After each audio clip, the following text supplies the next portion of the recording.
Good morning all of you.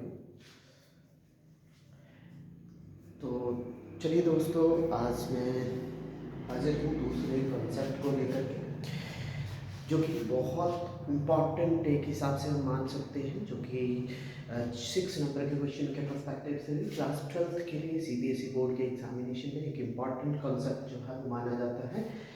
आप सब लोगों को पता है कि हमारा चैप्टर एंड ऑफ बायोपोलैरिटी चला, जिसका कि पिछले वीडियो में मैंने सोवियत सिस्टम और उसके फीचर्स के बारे में बताया था। अभी जो सेकंड कंसेप्ट है, जो कि मैंने आपका जिसका जिक्र जो है वो फर्स्ट वीडियो में भी किया था, कि ऑन 25 दिसंबर 1991 को जो सोवियत यूनियन है या यूएसएसआर है, वो आपका जो है 15 छोटी छोटी कंट्रीज़ में जो है वो आपका टूट गया। सो एक वर्ल्ड लेवल की इतनी बड़ी पावर का टूट जाना, मतलब जिस जो आपका 1917 से 1991 तक जो है वो रूल किया था, और एकदम से 1991 में क्या हो जाती है, वो कोलैप्स हो जाती है, ख़त्म हो जाती है, डिसइंटीग्रेट हो जाती है। तो उसके पीछे ऐसे क्या रीज़न थे?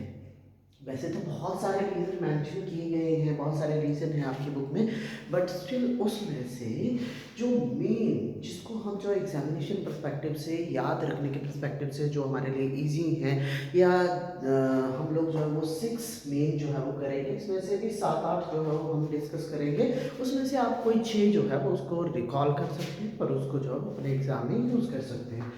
सो फर्स्ट ऑफ ऑल आपको पता होना चाहिए, जैसे कि लास्ट वीडियो में मैंने बताया, अभी भी बताया है, कि आपका जो है वो 25 दिसंबर 1991 को जो आपका यूएसएसआर है वो टूट गया।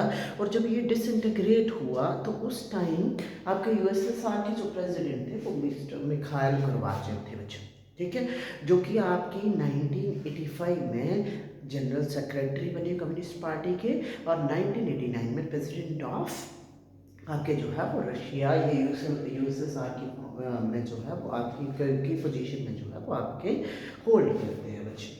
So let's discuss about the causes of disintegration of USSR, because बड़ी लंबी वीडियो नहीं लेके जाऊंगा बच्चे। तो सबसे पहला जो कारण है कि failed to fulfil the aspiration of the people. सबसे पहली जो आपका मेन कॉज है जिसके टूटने का बच्चे, जो यूएसएसआर के लीडर्स थे, they are not be able to fulfil the basic needs और एस्पिरेशंस, जो उनकी ज़रूरतें थी उनको जो है वो फुलफिल नहीं कर पा रहे थे, ठीक है। तो आपका जो फर्स्ट और फॉरमोस्ट कॉज है, ये है आपका fair to fulfil the aspiration of the people. Second है इकोनॉमिक स्टेग्नेशन। आपको पता है सोशलिज्म एक ऐसी आइडियोलॉजी है जिसमें पब्लिक वेलफेयर पे ज़्यादा ध्यान दिया जाता है, वेलफेयर स्टेट पे ज़्यादा ध्यान जो है वो दिया जाता है। सो जब आपको गवर्नमेंट सब्सिडीज दे रही है, आपको जो है वो सस्ते दामों में राशन दे रही है, प्लान सेंट्रल प्लान आपकी जो है वो इकोनॉमी चल रही है, तो सोशलिस्ट इकोनॉमी में अक्सर देखने को मिलता है कि जो सोशलिस्ट इकोनॉमीज है उनमें जो इकोनॉमिक ग्रोथ है वो धीरे धीरे होती है। पर रशिया में जो है उस टाइम यूएसएसआर में जो है बच्चे, आपकी इकोनॉमिक स्टेग्नेशन की इरा जो है वो चल रही थी। उस टाइम जो है आपकी इकोनॉमिक ग्रोथ इवन हो ही नहीं रही थी, या हो भी रही थी तो बहुत स्लो हो रही थी, जिससे जो है वो लोग नाखुश हो रहे थे, इसलिए वो डिमांड करने लगे एक नए सिस्टम की। The third one है shortage of consumer goods। Basically आपकी जो बेसिक गुड्स थी, जैसे आपका फूड हो गया, ठीक है, हेल्थ हो गया, एजुकेशन हो गया, ये जो चीज़ें थी इनकी जो वो धीरे धीरे शॉर्टेज जो है वो होने लगी बच्चे। जब आपके जो लोगों को ये बेसिक नीड्स नहीं मिलने लगी, देन जो है वो लोग सरकार के खिलाफ जो है वो आपका बेसिकली रिवोल्ट करने लगे, सरकार के खिलाफ एजिटेशन करने लगे और डिमांड करने लगे अपने अपने सेपरेट स्टेट की। नेक्स्ट है मोर focus on military and nuclear weapon. आप सब लोगों को पता है कि उस टाइम कोल्ड वॉर चल रही थी, it is a war of ideology. Then उस टाइम जो है एक दोनों कंट्रीज, जो एक तरफ यूएसए और दूसरी तरफ जो ये आपका सोवियत ब्लॉक जो आपका यूएसएसआर है, वो दोनों अपनी अपनी पावर को दिखाने में लगी हुई थी। देन आपका जो उस टाइम वो यूज़ करे, मोस्ट ऑफ द जो फंड थे, मोस्ट ऑफ द उनका जो एक्सपेंडिचर था वो यूज़ हो रहा था मिलिट्री और न्यूक्लियर वेपन पे, और लोगों को जो है वो आपका किसी भी तरह का कोई बेनिफिट इकोनॉमिकली नहीं मिल पा रहा था, लोगों की धीरे धीरे इकोनॉमिक कंडीशन जो है वो खराब होती चली जा रही थी। इसीलिए one of the another course more focus on military and nuclear weapons. Next है आपका communist party was not accountable to the people. अब जो कम्युनिस्ट पार्टी, आपको पता है आपका जो है यूएसएसआर में सिंगल पार्टी सिस्टम था, there was only party a communist party, and then उसके जो लोग लीडर थे, कम्युनिस्ट पार्टी के जो लीडर थे, उसके जो बेसिकली उसके जो फॉलोअर थे वो अकाउंटेबल नहीं थे। ठीक है, जो कम्युनिस्ट पार्टी थी वो जो है वो आपका लोगों से जो उन्होंने प्रॉमिसेस किए थे, लोगों के फेवर के लिए जो डिसीजन लेने की उन्होंने बातें करी थी, वो जो है वो नहीं ले पा रहे थे और ना ही जो है लोगों की डिमांड्स के अकॉर्डिंग काम कर रहे थे। ये था आपका नेक्स्ट जो है वो आप लोग बोल सकते हैं कि फिफ्थ कोर्स। नेक्स्ट सिक्स्थ की बात करते हैं, रामपंथ करप्शन, मतलब बहुत ज्यादा वाइड, ठीक है, बहुत ज्यादा करप्शन जो है वो रशिया में फैल चुका था। ये भी जो है वो एक कारण बना इसके टूटने का पीछे।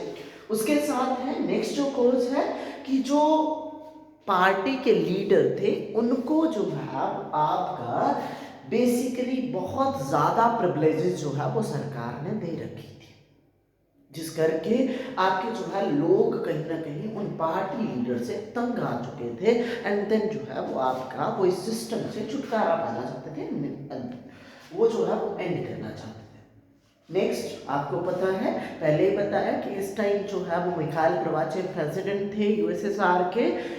सो उनके आपकी यूएसएसआर के टूटने का जो एक मेजर कॉज हम लोग बोल सकते हैं वो ये था कि मिखाइल गोर्बाचेव जब पावर में आता है तो उस टाइम वो बहुत सारे रिफॉर्म्स लेकर के आता है।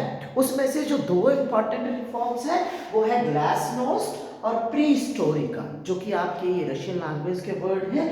ग्लासनोस्ट का मतलब होता है ओपननेस, ओपननेस का मतलब है कि बिफोर मिखाइल गोर्बाचेव रशिया की जो इकोनॉमी थी वो क्लोज इकोनॉमी थी, वो वर्ल्ड की अदर कंट्री के साथ इतने ज़्यादा इंटरलिंक नहीं थे या सेल्फ सफिशिएंट इकोनॉमी थी।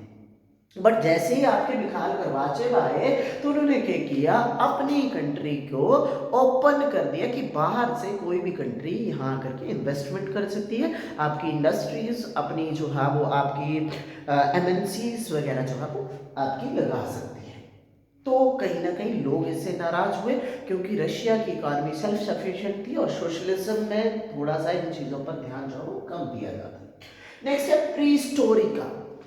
अब जो सोसाइटी थी यूएसएसआर की, उस सोसाइटी को दोबारा से रीस्ट्रक्चरिंग करना शुरू कर दिया, उसको दोबारा से मेंटेन करना, बनाना शुरू कर दिया।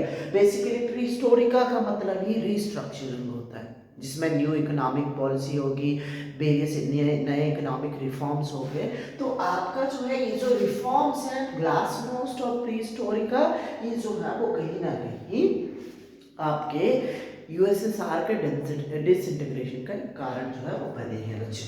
नेक्स्ट है आपको पता होना चाहिए कि जो बाल्टिक रिपब्लिक्स थी, बाल्टिक स्टेट जो बाल्टिक सी के आसपास के स्टेट थे, जिनमें से इस्टोनिया, लटीविया एंड लिथुआनिया, ये तीन कंट्रीज, ध्यान रखना है बच्चों कि ये जो तीन कंट्रीज हैं इस्टोनिया, लतीविया एंड लिथुआनिया, इन्होंने अपने आप के इंडिपेंडेंट कंट्री जो है वो डिक्लेयर कर दिया।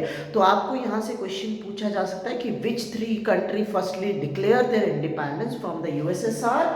सो you have the knowledge about the Estonia, Latvia and Lithuania. ये कंट्रीज के नाम आप लोगों ने याद रख लेने हैं कि इस्टोनिया, लटीविया और लिथुआनिया जो कंट्री थी, ये बाल्टिक सी के पास कंट्रीज है बच्चे, इन्होंने जो है अपने आप को इंडिपेंडेंट डिक्लेयर कर दिया।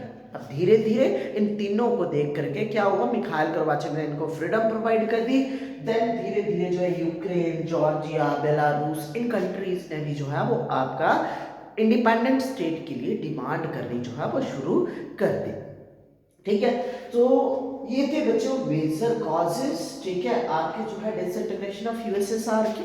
ठीक है, नेक्स्ट वीडियो में हम जो है वो चलेंगे शॉक थेरेपी की तरफ, उसके फीचर और कॉन्सिक्वेंसेस की तरफ। बिफोर दैट हम लोग एक छोटा सा कंसेप्ट और करेंगे कि कैसे जो हम सेकेंड वर्ल्ड वॉर के बाद यूएसएसआर जो है वो एज एन एमर्जिंग पावर जो है वो वर्ल्ड लेवल पे शो हुआ, या आपकी वर्ल्ड की सेकंड पावर जो है वो बना आफ्टर यूएसए।